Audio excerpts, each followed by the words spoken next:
So the SpongeBob episode Summer Job was a review that I made 5 years ago, being the original Ryanimation review too. Since I have improved in the past 5 years, I wanted to redo some of my older reviews before 2022. Since I'm not the biggest fan of my own content before this year, I can kinda tolerate some of my stuff from 2021 and even 2020, but nothing really in the 2010s decade. And this will not be the only thing that I will re-review. There are several things that I reviewed in previous years that I am re-reviewing, like the Cartoon Network 64 episodes Dexter's Lab, Powerpuff Girls, and Mike, Lou, and Nog. Yes, I took those down for that I was not a fan of how those turned out. Like, I get asked once or twice a week every week where those specific episodes went, and that's the answer. They're being redone. And some Ryanimation reviews will be redone, like both of my DC Superhero Girls reviews. Yes, really. And Infinity Train will be redone since that show finished with 4 seasons now. Last time that I reviewed it, it only had 1 season. And the Minions movie, since my opinion on the film has changed since 4 years ago, and I don't know what else will be re-reviewed. These re-reviews will take time though. One of my biggest problems in previous years was rushing things, and I don't want to re-rush things because that would defeat the purpose. Reviews take time to make, and rushing them only makes things worse. Not everything will be redone though. I'm not redoing any of my MLP reviews. They don't really interest me enough. And redoing all the episodes ranked worst to best would take forever. And no, the Friendship is Magic pilot wasn't a re-review. Technically, I never did review it on its own merit. I might, though, redo the MLP cliche list, but that's a maybe. The rest of the normal episodes? No. I'm starting with the SpongeBob episode Summer Job because it's easy. I can make this an easy 10-minute review, and not be something like over an hour long with some of the upcoming animation reviews that I have planned. Also, yes, I am animated. Thank you for noticing. This is a one-time thing. Animating is a bitch to do. So my OC will go back to being stills next time. But the new OC is here to stay, as well as the new background. Why did I pick the episode Summer Job back then? Everyone was talking about SpongeBob at the time, and I wanted to join in as a good starting point for my review series. No one seemed to talk about this episode, so I thought that I would join in, talking about this episode. Most of my points from the original Ryanimation review still stand, but I do want to talk about it for a couple of minutes though. You see, I didn't use a professional program for editing that I do now. Today I use Vegas. Guess what I used 5 years ago? Windows Movie Maker. Keep in mind that Mrs. Puff is supposed to be the bad guy of this episode, and this episode is particularly cruel to Mrs. Puff for trying to get away from her stalker. This guy, with shit productions, shitty audio, and shitty editing, somehow got 73,000 subscribers in under a decade. YouTube really is a place where dreams do come true. And nightmares come true here as well.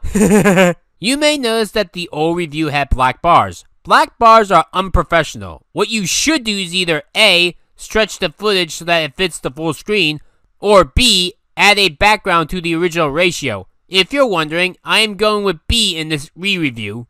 And there's also no background music. Background music, from what I gather, usually helps with production values. And don't even get me started on the shitty audio. I used a broken microphone back then. Today I use a snowball. And the original review was scene by scene. A straightforward review, or a Wikipedia review as is also called. Today I do retrospective reviews, meaning that I jump from place to place. If I want to start at the ending, I'll start at the ending. If I want to start at the middle, I'll start at the middle. It's an overview per se, and retrospective reviews can start and end anywhere. Previous examples from this year, the Proud Family video was a straightforward one for that I talked about the events of the episode in order. While both my Turning Red video and Ryanimation Review 1 were me jumping from random points to help my review points, i.e. a retrospective review. And yes, this time for Summer Job, it's gonna be a retrospective review. One issue that I don't think that I did a good job talking about enough last time was Mr. Krabs. While SpongeBob himself is the biggest problem with the episode, Mr. Krabs is not much better. Quite a conundrum you have here. It would be a crying shame to a certain someone if this information were to leak out to the authorities. Mr. Krabs is a greedy bastard, yes, I know that, you know that, but he does have his limits, which is what makes him a good character. He does know when to stop. Look at an episode like Squeaky Boots, where he feels bad of SpongeBob feeling miserable and also guilty since he took the boots. I took the boots! They're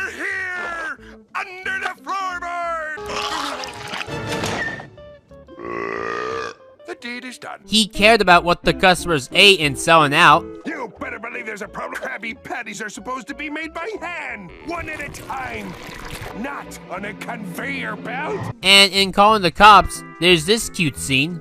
Cops don't hold hands. Well, they should. Bring it in, officer, little buddy. Another limit that Krabs has is that he is always nice to Mrs. Puff. Yet in this episode, this is the worst ever treatment for her. Yes, there was only one episode prior with them together in Krusty Love. And no, I don't count Growth Spout because Mrs. Puff couldn't tell that was Mr. Krabs.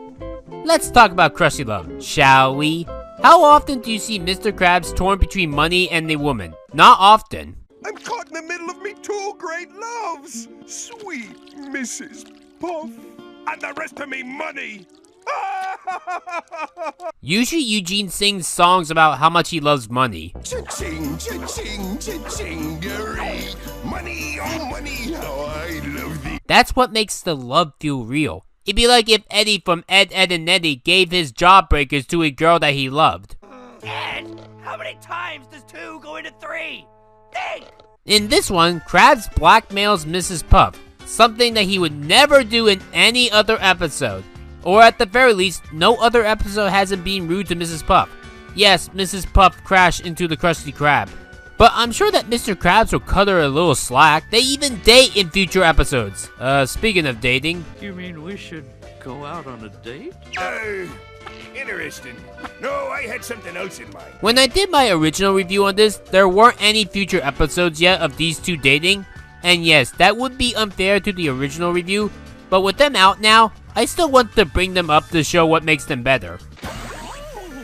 What a woman. Oh, Eugene.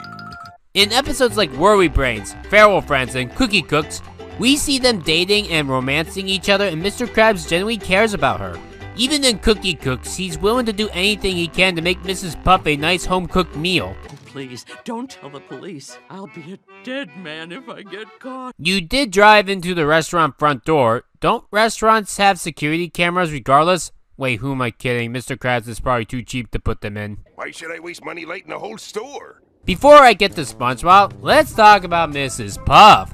She actually has some faults in this episode. Like, seriously, you couldn't have just read the note? I mean, I know why she's freaked out by SpongeBob, but he didn't do much at first in the start of this. But of course, Puff goes through way too much shit. She doesn't need to put up with SpongeBob's antics all day, and now, SpongeBob himself, the biggest issue with him isn't that he's annoying, it's that he's just so unfunny. The episode fails here the most because 95% of the jokes in this episode don't work. There is this one good joke. Of course, Mr. Feathermuffin. It's funny seeing Mrs. Puff not give a fuck because, why would she?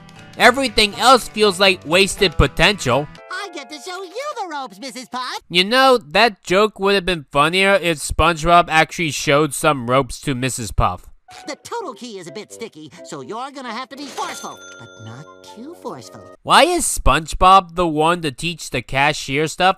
I mean, Squidward got off thanks to Mr. Krabs, and Krabs himself doesn't give a fuck. But wasn't it proven in previous episodes that SpongeBob sucks as a cashier? A customer ordered a medium soda and I gave him a large. I gave him a large. I've soiled the good Krusty Krab name. Soiled it!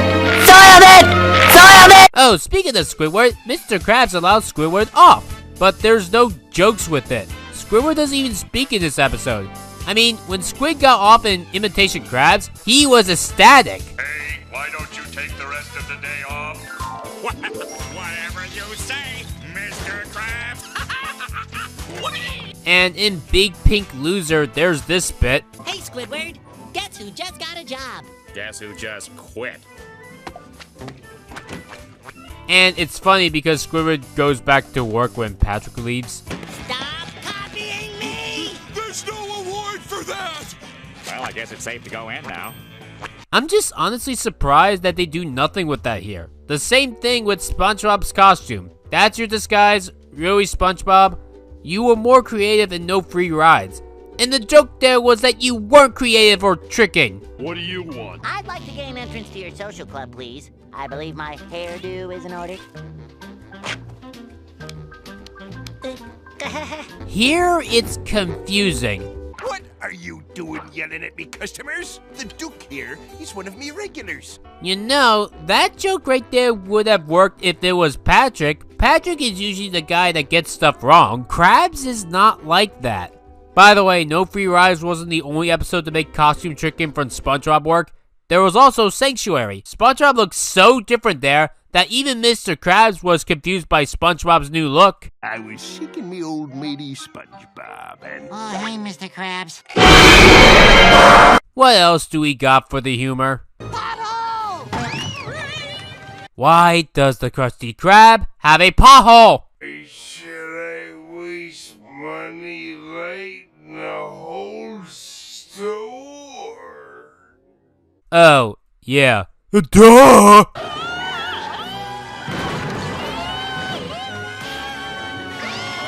You missed 2 joke opportunities, a dinner and a show joke and a bowling joke. Like Mrs. Puff could have rolled over 10 customers for a bowling joke.